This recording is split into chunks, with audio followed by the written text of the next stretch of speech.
Salam Ahmad Yani Muda, saya Dian Juliarti Bantam, Ketua Program Studi Psikologi Fakultas Ekonomi dan Sosial Universitas Jenderal Ahmad Yani. Program Studi Psikologi Unjani Yogyakarta memiliki visi menjadi penyelenggara program studi yang unggul dan terdepan di tingkat nasional pada tahun 2037 dalam keilmuan dan pelayanan psikologi dengan kajian psikologi militer sebagai keunggulan, serta mewarisi nilai-nilai kejuangan Jenderal Ahmad Yani. Dalam mewujudkan visi kami mengimplementasikan ke dalam tridharma perguruan tinggi, yaitu penelitian, pengabdian masyarakat, dan pengajaran, di mana diampu oleh dosen yang memang berkompeten di bidangnya, serta bersama mahasiswa. Prodi Psikologi Unjani Yogyakarta memiliki 145 SKS yang wajib ditempuh oleh mahasiswa selama 8 semester. Kurikulum yang kami gunakan mengacu kepada Peraturan Kemendikbud Nomor 44 Tahun 2015 dan Keputusan Asosiasi Penyelenggara Perguruan Tinggi Psikologi Indonesia serta panduan dari Universitas Jenderal Ahmad Yani. Di bawah koordinasi Prodi Psikologi Unjani Yogyakarta terdapat Himpunan Mahasiswa Psikologi Unjani Yogyakarta yang kita singkat dengan HIMAPSI. HIMAPSI memiliki 3 divisi, yaitu Divisi Program Kreativitas Mahasiswa, Divisi Pendidikan dan Pengabdian Masyarakat, Divisi Humas dan Pengembangan SDM. Melalui ketiga divisi ini, HIMAPSI telah menjalankan programnya yang disesuaikan dengan keilmuan prodi. Kami menunggu Anda untuk bergabung dan bersama-sama kami mewujudkan visi kami dengan tetapkan hati dan lantangkan suara menyatakan, saya siap menjadi Ahmad Yani Muda yang unggul dan terdepan. Assalamualaikum warahmatullahi wabarakatuh. Selamat pagi, salam sejahtera untuk kita semua. Selamat datang para mahasiswa baru angkatan tahun 2020-2021. Saya izin untuk testing yang mendengarkan. Baik, pembelajaran semester dasar tahun akademik 2020-2021 untuk visi prodi psikologi sendiri adalah menjadi penyelenggara program studi yang unggul dan terkenal di nasional pada tahun 2027 dalam keilmuan dan pelayanan psikologi dengan kajian psikologi militer sebagai keunggulan serta mewarisi nilai kejuangan Jenderal Ahmad Yani. Ini adalah misi kami, misi prodi psikologi. Saya skip saja. Kemudian ini adalah profil lulusan mahasiswa psikologi Universitas Jenderal Ahmad Yani. Harapannya ketika rekan-rekan lulus, rekan-rekan bisa menjadi seorang praktisi SDM atau sebagai manusia, konselor, peneliti ataupun asisten peneliti, PNS, konsultan psikologi, pengajar, penulis, TNI jika ada yang mau TNI, administrator psikologi, motivator, wirausaha, dan sebagainya. Ini adalah profil lulusan yang kami harapkan ketika teman-teman lulus mungkin bisa menjadi profil yang ada di sini.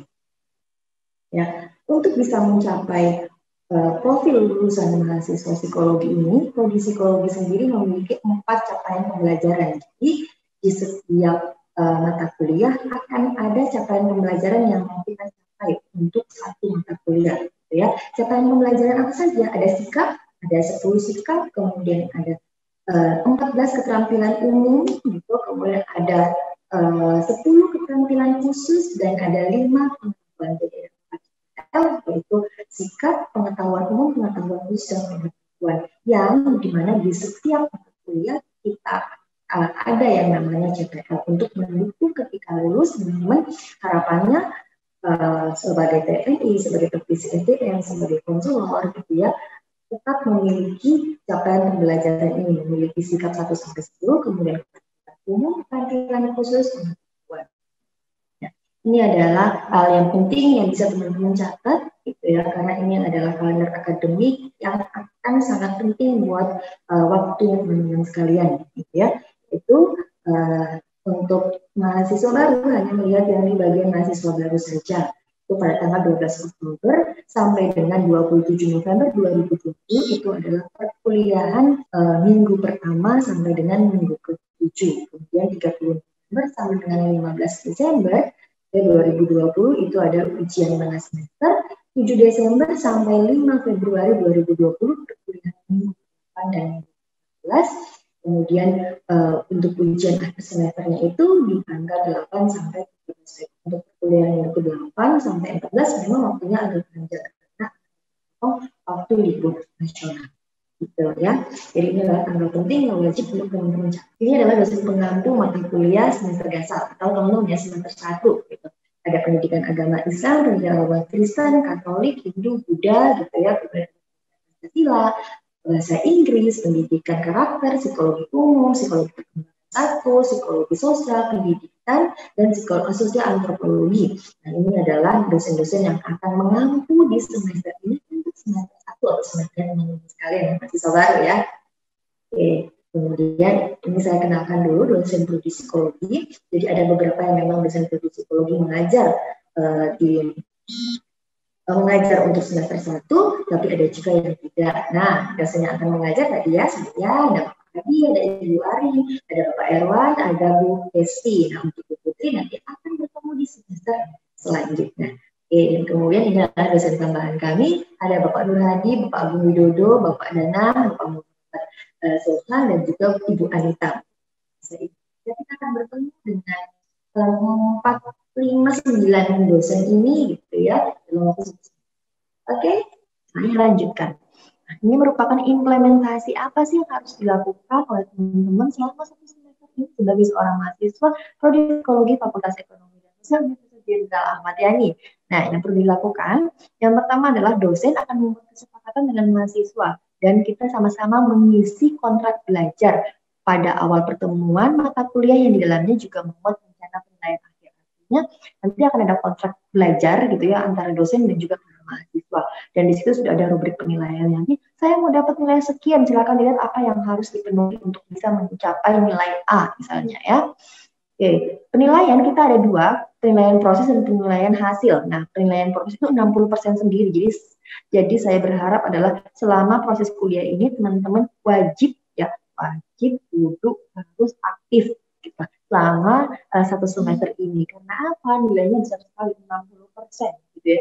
Dari nilai 100, 60% itu kita ambil dari proses pembelajaran selama 1 semester. Terdiri dari tugas, kuis, presensi, kehadiran, keaktifan, diskusi, makalah, semuanya kita ambil dari situ. Jadi aktiflah teman-teman saat perkuliahan. Walaupun daring, banyak cara untuk kita bisa aktif. Kemudian ada penilaian hasil, yaitu 40%. Ya, terdiri dari ujian tengah semester dan ujian akhir semester. Biasanya itu ujian akhir kita bikin 20, ujian tengah semester itu juga 20. Gitu ya. Gimana cuy? Oh ini. Kita cek. Oh. Bungur jadi di mana? Kok gitu? Masih. Tadi tahu nggak aku udah ngomong panjang lebar ya? Di record tahu? Ya Allah, nyesel. Nggak Zoom. Aku pakai Zoom. Lebih jelas Zoom. Lebih jelas Zoom. Kan pakai Unjaya. Ada videonya. Iya. Jadi itu pasti akan ada ininya kan. Ibu boleh tembakin aja, kenapa lo? Kamu tadi udah kasih ide tuh. Oh ya bisa. Oke, kemudian ada implementasi di sini ya. Ini yang perlu teman-teman perhatikan apa yang akan dilakukan selama 1 semester ini gitu ya. Tadi sampai di nilai. Nah, waktu tetap muka teori itu waktu tetap muka teori untuk setiap pertemuan dijadwalkan 2 kali 50 menit. Artinya ada 100 menit setiap kali kita bertemu. Teman-teman akan bertemu pada dosen itu 100 menit setiap kali pertemuan. Kalau untuk tatap muka praktikum belum saya sampaikan ya, nanti teman-teman akan mendapatkan praktikum itu di semester 3 ke atas itu teman-teman akan mendapatkan mata kuliah praktikum, sehingga untuk yang semester 1 sampai yang di poin ke-4. Saya lanjutkan ya. Oke. Nah, ini penjelasan terkait SKS. Jadi kita di psikologi itu ada yang namanya 2 SKS dan 3 SKS itu yang perlu dicatat ya. Jadi pembelajaran 2 SKS contohnya tadi itu pendidikan agama Islam misalnya atau bahasa Inggris ya. Itu adalah 2 SKS. Nah, terdiri dari 14 kali pertemuan. Jadi dalam 1 semester ada 14 kali pertemuan di mana setiap pertemuan itu 100 menit untuk kita proses belajar mengajar tatap muka bersama dosen.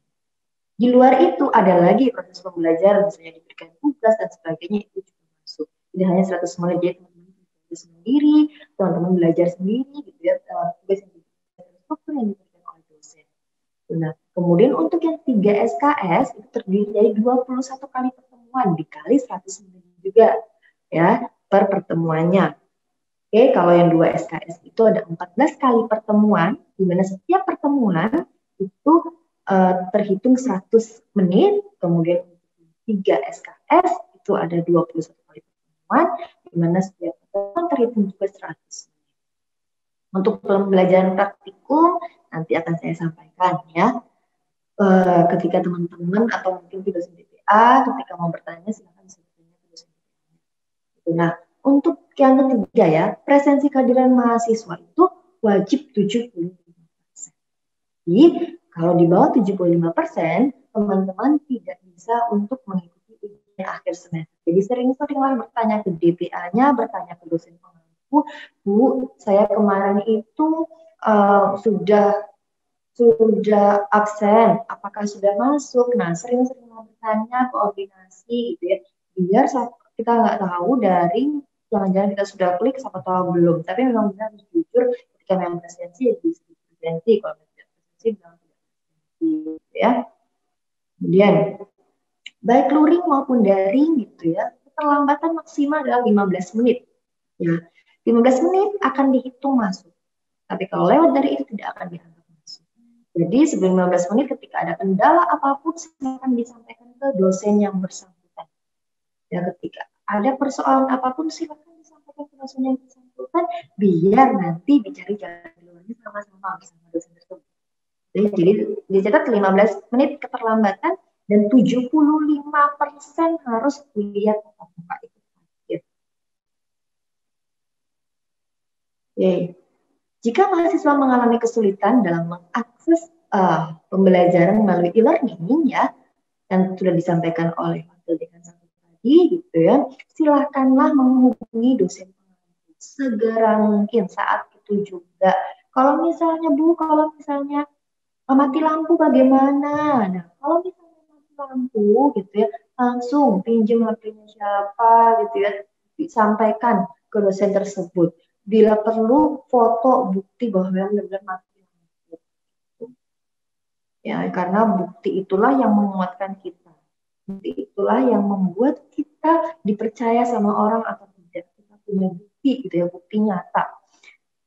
Foto gitu ya, ataupun misalnya jaringan yang kendala, itu semuanya ditunjuk atau difoto. Lanjut. Oke, dosen dapat memberikan dispensasi kehadiran mahasiswa saat tatap muka atau mahasiswa yang tidak hadir dapat dianggap hadir. Ini dosen dapat memberikan dispensasi kehadiran mahasiswa saat tatap muka atau mahasiswa yang tidak hadir bisa dianggap hadir apabila memenuhi syarat sah. Ada syarat-syaratnya, ada apa? 3. Yang pertama adalah sakit dan memang harus dirawat inap, dibuktikan dengan surat gitu. Kemudian kalau misalnya sakit perut gimana? Kalau sakit perut masih bisa ditahan, kan daring masih bisa mengikuti pembelajaran seperti mestinya. Kemudian yang kedua, mendapatkan penugasan dari prodi, fakultas atau universitas dibuktikan dengan surat izin. Ini biasanya itu mahasiswa kami juga banyak yang mengikuti lomba gitu ya. Dan itu akan kami berikan surat izin, surat rekomendasi ditandatangani oleh pejabat yang berwenang. Kalau misalnya ditandatangani oleh ketua prodi. Kalau misalnya kegiatan fakultas akan ditandatangani oleh dekan, kalau misalnya kegiatan universitas ditandatangani oleh bapak rektor. Jadi kemudian yang ketiga, keluarga inti, semoga ini tidak terjadi ya, ayah, ibu, saudara kandung meninggal dunia. Kalau ini saya berharap tidak terjadilah untuk kita dulu, gitu ya. Sakit jangan lupa untuk dibuktikan dengan surat dokter, kemudian kalau ada tugas dibuktikan dengan penugasan yang ada, gitu, dan lain. Ya, jika ada yang belum jelas, bisa ditanyakan ke dosen DPA. Nah, ujian yang terjadwal itu ada 2 kali. Kita punya 2 kali ujian tadi yang sudah disampaikan, yaitu ujian semester dan ujian akhir semester. Di mana ujian ini kita hitung 40%.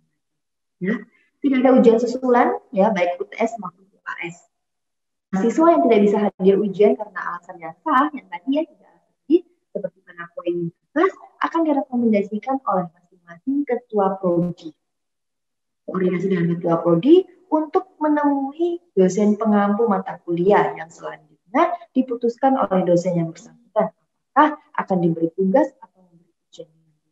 Jadi ketika ada terkendala tidak bisa ujian, silakan yang pertama hubungi DPA dulu. Nanti DPA akan berkoordinasi dengan ketua prodi. Kemudian ketua prodi nanti akan menyampaikan ke dosen pengaku masing-masing. Ya bahwa misalnya Bayu misalnya tidak bisa hadir karena alasan A, B, C gitu ya, dan memang itu ada bukti yang sah. Apabila masih tidak hadir ujian karena alasan yang lain, maka UTS yang alasan yang lain artinya tidak terdaftar yang sah tadi ya. Nilai UTS dan UAS dianggap kosong dan untuk nilai akhir hanya akan dihitung berdasarkan komponen yang lain sesuai kesepakatan di awal belajar, misalnya kehadiran, keaktifan, tugas, dan gitu. Jadi komponen hasil tidak akan dihitung ketika memang tidak mengikuti ujian. S maupun UAS. Clear ya? Ini adalah penilaian. Ini adalah penilaian. Kita sudah ada rubriknya. Kalau misalnya saya mau dapat 100 untuk nilai diskusi itu apa yang harus saya lakukan, sudah ada. Nanti bisa bertanya di dosen pengaku mata kuliah. Komponen-komponen apa yang perlu saya penuhi? Sudah ada. Ini saya hanya menjelaskan nilai angka ya. Nilai angka kita standar kelulusan adalah C. C teman-teman akan dianggap lulus. Kalau D teman-teman dianggap tidak lulus, apalagi E ya. Jadi standar nilai minimal untuk prodi psikologi adalah C, itu 56 sampai 58. Teman-teman bisa dianggap lulus di mata kuliah tersebut.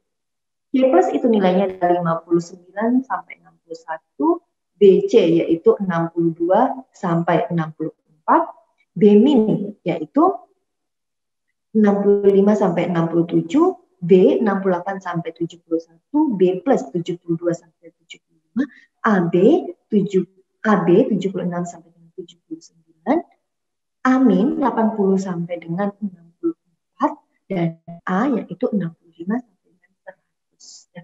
Ini adalah nilai yang memang bisa teman-teman dapatkan. Ya, ini bobotnya setara dengan IPK berapa? 4, 3,75, 3,5. Ya. Penting yang wajib. Nomor penting ini wajib karena baik itu perkuliahan maupun saat ujian. Kedisiplinan di segala peraturan yang berlaku di Fakultas Ekonomi dan Sosial Universitas Jenderal Ahmad Yani. Untuk memudahkan komunikasi teknis perkuliahan, mahasiswa wajib mematuhi peraturan mengenai kedisiplinan berpakaian, kesopanan, dan mematuhi segala peraturan yang berlaku di Fakultas Ekonomi dan Sosial Universitas Jenderal Ahmad Yani. Untuk memudahkan komunikasi seputar teknis proses perkuliahan, dapat menghubungi nomor telepon di bawah ini. Urusan operasional pendidikan, ada OPSDIK ya, Bapak Suruhannya ke Ibu Pasti, nomor teleponnya sekian. Kemudian teknis proses keuangan, ini juga penting sekali, harus mencatat ya keuangan. Pembelajaran daring di Prodi Psikologi FES Unjani Yogyakarta, kita akan menggunakan e-learning FES Unjani Yogyakarta. Ini adalah media utama yang tadi sudah disampaikan oleh Bapak Wakil Dekan 1 ya, seputar e-learning FES itu nanti akan diakses bersama-sama, nanti kita belajar sudah ada panduan gitu, jadi silakan dilihat panduan tersebut. Mahasiswa wajib mengisi presensi e-learning. Presensi semuanya ada di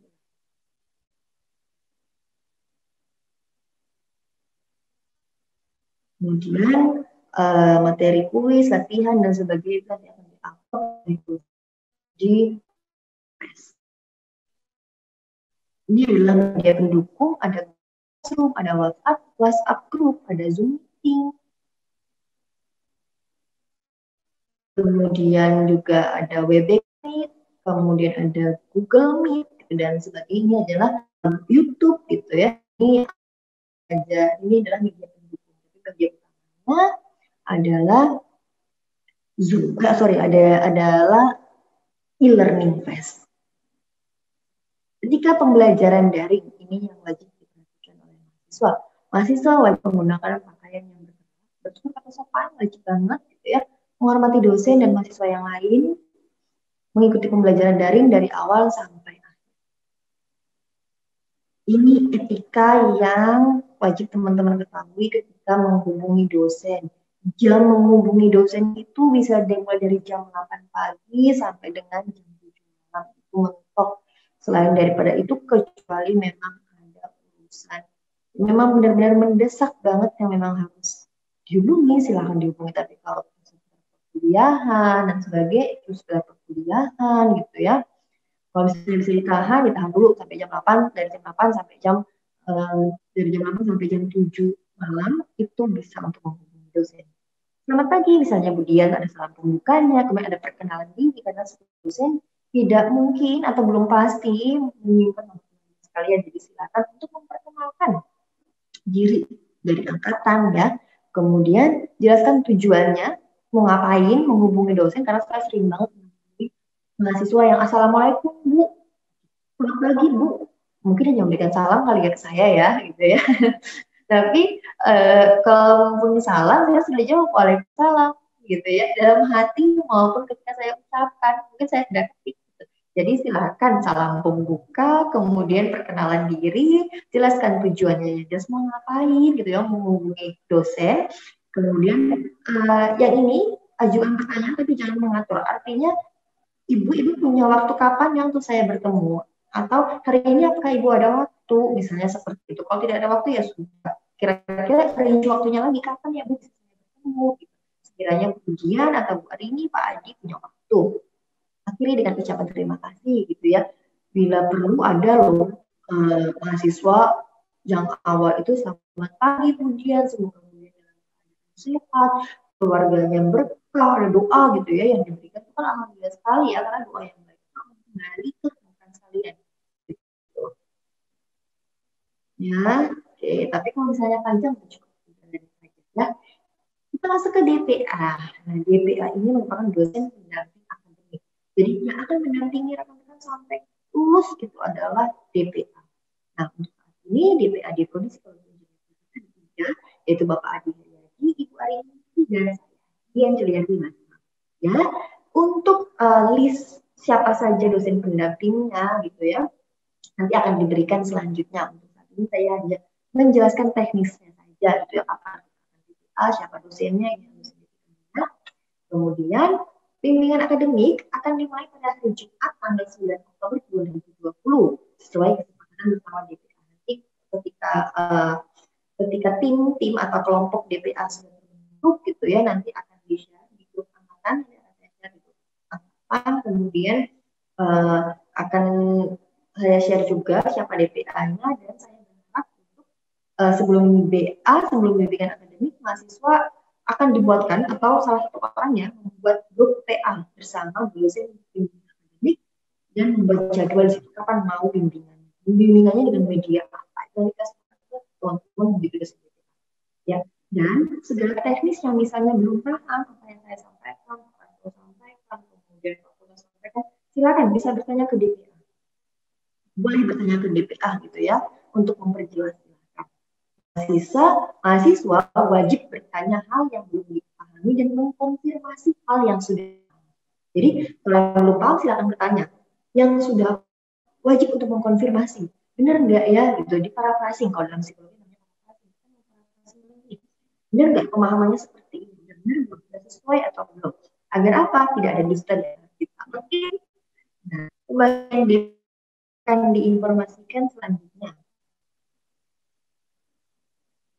Mahasiswa wajib bertanya hal yang belum dipahami dan mengkonfirmasi hal yang sudah dipahami. Artinya walaupun belum sudah paham atau belum paham, wajib bertanya. Biar apa? Mengukirkan apa yang ada di teman-teman, apa yang teman-teman pikirkan, apa yang teman-teman rasakan. Jadi diklirkan ketika bimbingan DPA agar tidak ada dusta di antara kita. Oke? Pembagian DPA akan saya akan menjadi dokter. Oke, terima kasih sahabat-sahabatku sekalian, gitu ya. Terima kasih rekan-rekan Prodi Psikologi dan Yogyakarta. Selamat datang dan selamat bergabung di Prodi Psikologi Ekonomi Universitas Jenderal Ahmad Yani. Para Ahmad Yani muda. Salam mahasiswa, salam anak jenderal. Terima kasih. Oke, sekian saya sampaikan yang akan saya paparkan. Semoga bisa bermanfaat, semoga teman-teman paham gitu ya. Kalau belum paham, silakan nanti ke DPA dari universitas, fakultas maupun prodi, silakan bisa ditanyakan, klarifikasi ke dosen pembimbing akademik. Oke, sekali lagi selamat datang dan selamat bergabung di prodi fakultas. Oke, sekali lagi selamat datang dan selamat bergabung di Prodi Psikologi Fakultas Ekonomi dan Sosial Universitas Jenderal Ahmad Yani. Para Ahmad Yani muda, salam mahasiswa, salam anak jenderal. Terima kasih.